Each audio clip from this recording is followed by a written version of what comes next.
Olá, gente, tudo bem? Estamos aqui de novo no Entretanto para falar das coisas do Brasil e do mundo à luz do direito de maneira rápida, fácil, descontraída e divertida. Hoje a gente vai falar de outra chacina em terras cariocas, outra chacina da polícia, suposta chacina da polícia em terras cariocas. Vamos falar da mulher que está presa em Minas por ter furtado água. Vamos falar do Enem e da redação do Enem. Vamos falar do quarto lockdown, dessa vez na Áustria e adjacências. Vamos falar da reabertura do caso Adélio. Tudo isso, no entretanto, ativa a sinetinha, dê o seu like, notifica, inscreve no canal. Nós precisamos da sua companhia. Até lá. Eu não me ajoelho com politicamente correto, não, porra. O juiz não tem que entrar em pilha de mídia, que atuar fazendo justiça.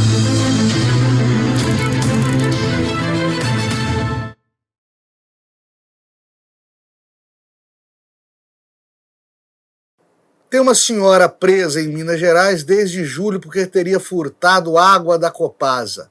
A notícia é essa, e já se diz que graças à Defensoria Pública, o caso é de Uberlândia, a Defensoria Pública de Uberlândia e ao superministro, o super supremo, Alex de Moraes, ela irá ser solta nas próximas horas. Estamos hoje no dia 22 de novembro, 23 de novembro, já deve estar sendo solta se já não o foi. E o pessoal acha absurdo. Poxa, foi presa por furtar água, sem ler nas entrelinhas. Era para ter ficado presa mesmo.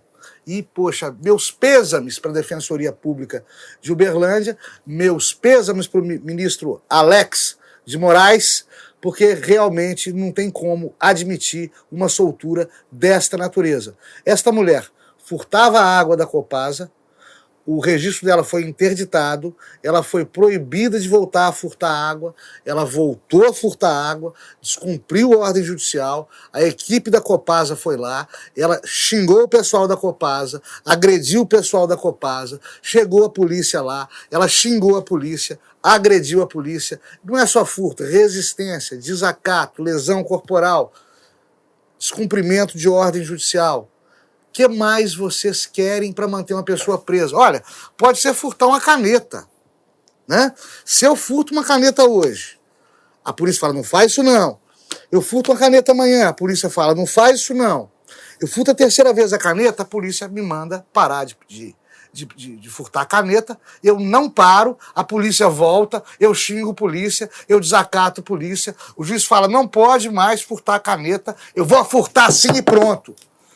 Tem que ser preso, ficar 1 mês, 2, 3, 4, 5. É o Estado democrático de direito. As pessoas não podem se dar ao luxo de descumprir lei, descumprir ordem judicial, simplesmente porque são pobres, necessitadas, são de minoria, ou porque dá manchete, ou porque o politicamente correto acha bonitinho. Não adianta. Se você tem que cumprir as leis. A democracia é o império, é a ditadura das leis. Se você não cumpre lei, você responde as sanções. Uma delas é a prisão. Engraçado, né?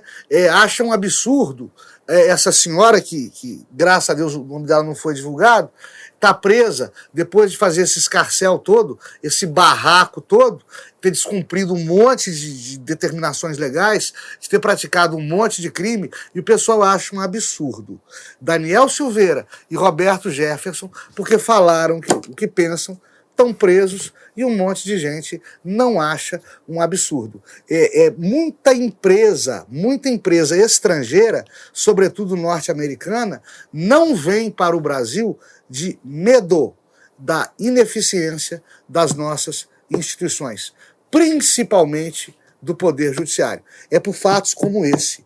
E os tribunais superiores, o que é mais grave, mais sério, desautorizando a justiça dos estados, que tenta conter a lei do mais forte, que tenta conter a casa da mãe Joana, né, que tenta conter o caos civil institucionalizado, que é coisa que um monte de político do mal quer fomentar, e tenta conter e não tem sequer o respaldo de seus pares. Por quê? Por medo de manchete politicamente incorreta. É isso aí.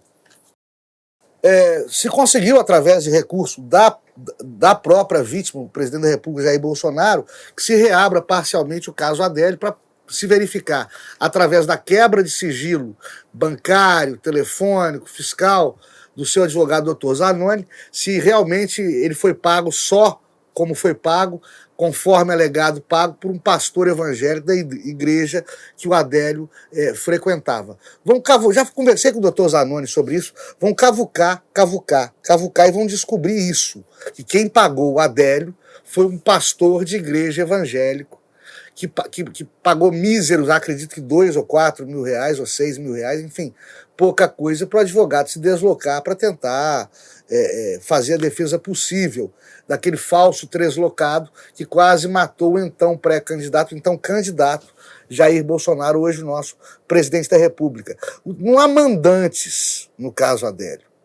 O Adélio é um propenso à sociopatia, né, que foi influenciado pelos odiadores, pelos haters de esquerda, que falam, contribuem para a disseminação do ódio e ninguém bole com eles. Ser de esquerda é ser intocável no país. Né? Estou falando de Boulos, estou falando de Jean Willis, estou falando de Lula, estou falando de Lindbergh Farias. Esses caras podem falar o que bem quiserem, que o deles é o exercício livre do direito à livre manifestação de pensamento, o direito a expressar a sua própria opinião, seja em rede social, seja fora dela. Aliás, rede social, gente, é porque eu tenho que ministrar meus conteúdos através de rede social. Sigam o meu conselho. Entrem em conteúdo objetivo, instrutivo, jornalístico e saiam. Rede social, se eu pudesse acabar com todas as minhas e fugir desta merda, eu estaria fora de rede social há muito tempo. Rede social só serve para instruir, e isso é positivo, e para desunir e disseminar o ódio, e isso é negativo. Então vou ficar só com conteúdo de informação. Todo o resto é lixo. Respeito quem usa, respeito quem gosta. É como eu respeito quem gosta de jiló. Eu não sei como é que gosta, mas se gosta, bom apetite. Eu corro léguas, né? E eu lembro de Humberto Eco, que dizia, no final da vida, que rede social faz com que aquele bêbado chato de boteco, que bebeu umas a mais, tenha vez e voz. Ele que antigamente só apurrinhava quem estava na mesa do lado, ele tem a vez e voz para apurrinhar milhões. É isso que rede social é e era para Humberto Eco, um sábio fantástico que nós perdemos recentemente. E foi rede social que disseminou esse ódio, falando que Bolsonaro é homofóbico, que Bolsonaro é reacionário, que Bolsonaro é fascista. Um cara com cérebro de nós, igual a Adélio, vinculado ao PSOL, que ninguém quer falar nisso, filho feio não tem pai, que ia visitar o gabinete do então deputado Jean Willis, que depois do fato vazou fora para o primeiro mundo, que não é besta, né? Dizendo que estava sofrendo ameaça de morte. Não. Vazou fora para escapar de qualquer vinculação com o caso Adélio. E deixou a suplência, o suplente tomar a posse no lugar dele, que é o marido do Greenwald, daquele site Intercept Brasil, que tanto barulho fez por conta da Lava Jato, e vocês não são bobos nada, vocês estão vendo o círculo se fechando, né? Vocês estão vendo que tudo faz sentido. Não vão descobrir mandante de Adélio. Não tem mandante de Adélio. Tem influenciador de Adélio. Tem gente do mal influenciando perversamente a cabeça de quem é inocente demais, jovem demais ou burro demais, através de rede social, através de imprensa e através de mídia. E é isso que a reabertura do caso Adélio vai dar. Áustria, o quarto lockdown. Precisamos ter medo? Não. O Brasil venceu a pandemia da Covid-19. Venceu como? vacinação em massa. O governo federal, atenção, o governo federal vacinou em massa, está vacinando em massa a população brasileira. Está sobrando vacina hoje.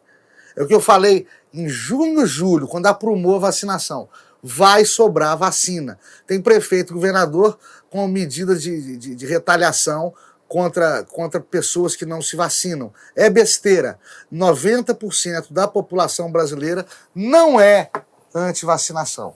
O público vacinável brasileiro em peso está se vacinando. Por que na Áustria, alguns países da Europa Central, alguns países da Europa Oriental e mesmo em alguns cantões dos Estados Unidos está acontecendo essa quarta onda? Porque lá existe uma mentalidade anti-vax, anti-vacinação. Lá as pessoas são contra vacinação e não estão se vacinando, e por isso está proliferando o caso de Covid. Nós estamos, pasmem, com menos mortes que a Alemanha. Pasmem. Tem gente que prefere enfrentar a Covid do que se vacinar através de uma vacina que não foi ainda suficientemente testada, segundo dizem alguns, o que é uma balela, né? Se for assim, 70% da população brasileira vai virar lagartixa amanhã. É uma vacina perfeita? Não. Pode ter efeito colateral? Pode. Mas entre ela e o risco da pandemia da Covid-19, que já defenestrou a economia mundial, é muito melhor correr o risco da vacina. Escolha a catástrofe. Lembra do livro do Isaac Asimov? Escolha a catástrofe. Quem escolheu ficar sem vacinar está contribuindo para a proliferação da doença.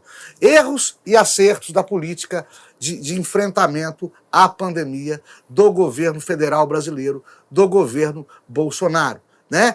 Também sou contra obrigar o cidadão a tomar vacina, mas sou a favor de uma campanha intensa de conscientização para que se tome vacina. E eu acho que o governo federal não andou bem a não somente não fazer essa campanha de vacinação, como através do seu prócer, do seu protagonista máximo, que é o presidente Jair Bolsonaro, ter dito contra a vacinação em alguns momentos. Acho que não andou bem. Por outro lado, andou bem ao acoplar a vacinação em massa, brilhantemente distribuída e ministrada, né, ao que se denominou chamar à época kit Covid, que seria o tratamento precoce da Covid-19. Acho que uma ideia não antagoniza com a outra. O tratamento precoce não necessariamente é contrário, repele a ideia da vacinação em massa. Vou tratar precocemente e vou me vacinar. Foi o que eu fiz, por exemplo. Acho que nesse ponto Bolsonaro acertou lindamente também. Acredito que melhores vacinas vão surgir. Acredito que não precisa polemizar mais por causa de kit Covid e não precisa polemizar mais por causa de obrigatoriedade de vacinação. A pandemia da Covid, a pandemia enquanto pandemia da Covid-19 acabou no Brasil, graças ao governo federal, graças aos esforços concentrados de inúmeros prefeitos e governadores que não fizeram besteira, porque tiveram muitos que besteira fizeram e que a justa vai chegar neles aí rapidinho.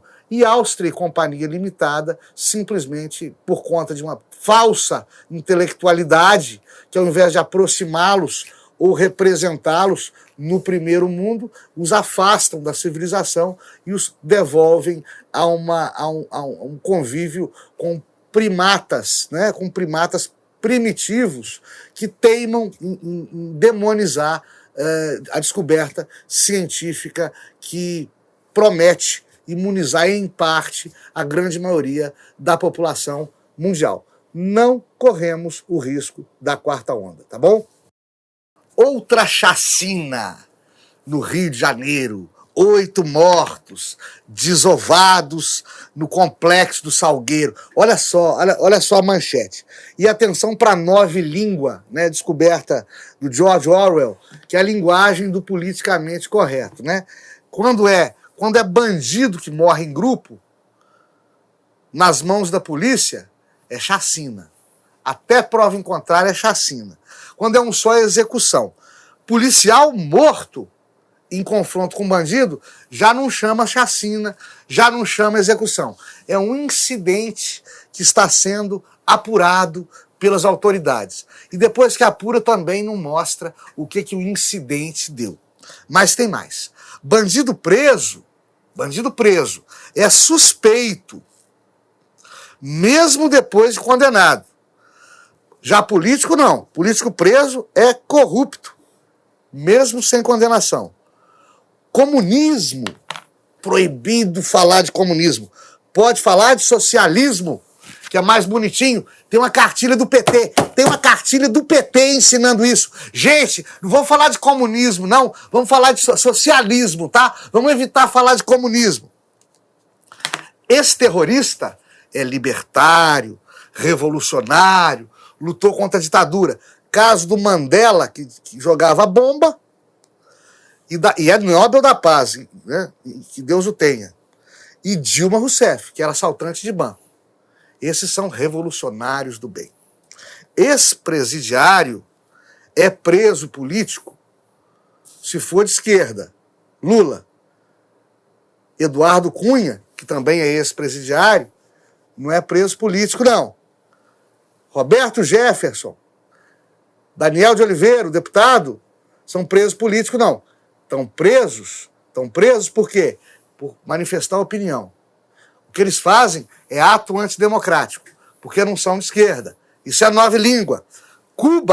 Em Cuba e na Venezuela, os governantes defendem, são questionados porque prendem e matam. Só questionados. Né? Acham um exagero, está na hora de modernizar o regime, né? Há descontentamento. Já Bolsonaro, porque é de direita, é genocida só porque defende o tratamento precoce da Covid-19. Essa é a nova língua. Lá os caras estão exagerando, né? Está na hora de modernizar o regime. Lá não tem genocida, não. Cuba e Venezuela não tem genocida, não. Coreia do Norte, tem genocida, não. Aqui, porque o cara fala o que acha, ele é genocida. Essa é a nova língua. Cuidado com ela. Eles estão lentamente te ludibriando, te repetindo uma mentira até ela virar verdade. Toma cuidado com isso, tá? Você investigar nas redes sociais, digitar lá Enem, vai sair entre os primeiros argumentos pesquisados no Google, o lanche do Enem. Nada sobre a seriedade do Enem, nada sobre a dificuldade do Enem, nada sobre a importância do Enem, né? O Exame Nacional do Ensino Médio, para aferir o aprendizado dos nossos alunos egressos do ensino médio e para regular o fluxo do acesso deles às universidades brasileiras, que tem menos vagas, né, principalmente as públicas, as baratas, as gratuitas, entre aspas, menos vagas para candidatos, para que os melhores ascendam às vagas mais cobiçadas nos cursos de graduação de ensino superior. Ninguém está tocando nisso. Está tocando em quê? Qual lanche pode levar para o Enem? Qual que é a cor da caneta que pode usar no Enem? Qual que é o horário do Enem? Isso é um reflexo do nosso alunado, do nosso adolescente e do nosso jovem adulto. Eu sou professor, lido com a graduação, né, presencial e à distância. Fui juiz menorista por mais de 15 anos. Eu conheço a juventude. Está de mal a pior em termos culturais. E depois eles lançam, igual lançaram agora, a temática da redação do Enem seria a invisibilidade e o registro civil. E querem que aluno entenda, que o candidato do Enem entenda. Eu espero que depois divulguem os absurdos que vão sair nas redações, né? Vai ter aluno que vai, e serão muitos, que vai entender que invisibilidade é algum vingador mascarado, super-herói vingador mascarado, né? E vai achar que registro civil tem a ver com eleição, com padrão de luz, registro, né, que abre e fecha, padrão de água, porque o nível intelectual está baixíssimo, né? Livro que eu li, a linguagem mudou, eu converso com educadores, a linguagem mudou. Não adianta pegar livro que eu li com 12, 13 anos, Machado de Assis, e entregar para um aluno de 18. Não tem condição de entender mais. Essa de Queiroz não tem condição de entender mais. Não tem cultura, não tem intelecto, não chega lá. A linguagem que ele pratica nas ruas, a linguagem em sala de aula, não é a linguagem daquele livro. Para ele, aquilo ali é outro idioma. Então, quando ele falar de invisibilidade social, eu lembro que teve uma prova de Enem que era lazer. Lazer, com Z. Um monte de alunos escreveu sobre o raio laser, com S. E tem aluno que escreve melhor em inglês e analfabeto em português. Coisas da modernidade. Então não adianta cobrar muito, não. A situação é muito caótica. Nos exames internacionais PISA, o Brasil está lá embaixo. Nós não replicamos em terra tupiniquim nenhuma grande faculdade internacional. Nós não temos em terras tupiniquins uma filial de grandes universidades americanas ou europeias. O Chile tem, o México já tem, Singapura tem. Nós não investimos em educação e temos uma mania que explica o nosso subdesenvolvimento, ou o nosso subdesenvolvimentismo, que é endeusar ciências humanas. Isso foi a pior coisa que aconteceu para o Brasil nas últimas décadas. Nós, de ciências humanas, eu sou bacharel em Direito, nós não somos gênios. Nós existimos para evitar o caos social, propiciar o funcionamento do Estado e da sociedade para que os gênios surjam. O que a gente tem que endeusar é engenheiro, cientista, médico, profissional de informática. Esses caras mudam o mundo. Esses caras mudam o mundo. E esses cursos estão ficando em segundo, terceiro, quarto, quinto plano. Por quê? Porque são difíceis. Porque o ensino deles, o ensino médio, é uma merda. Porque para aprender a mexer com números, você tem que aprender também a ler e escrever. E a leitura e a escrita são deficitárias no Brasil. Aí o aluno com um pouquinho de apego aos números, a exatas, ao raciocínio lógico, esbarra na questão de conseguir ler e entender um enunciado. Porque em literatura ele parou no Harry Potter, ele parou no gibi. É isso.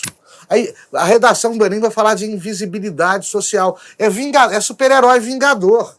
É super-herói vingador. Devemos isso a quem? A seu Paulo Freire, a professor militante político, a universidade de esquerda, a sindicato de professor, a professor mal pago, mal prestigiado, mal reconhecido e que finge que trabalha. Ao sistema que força a aprovação do alunado. Aluno não pode ser aprovado se não tiver conhecimento dos conteúdos ministrados suficiente.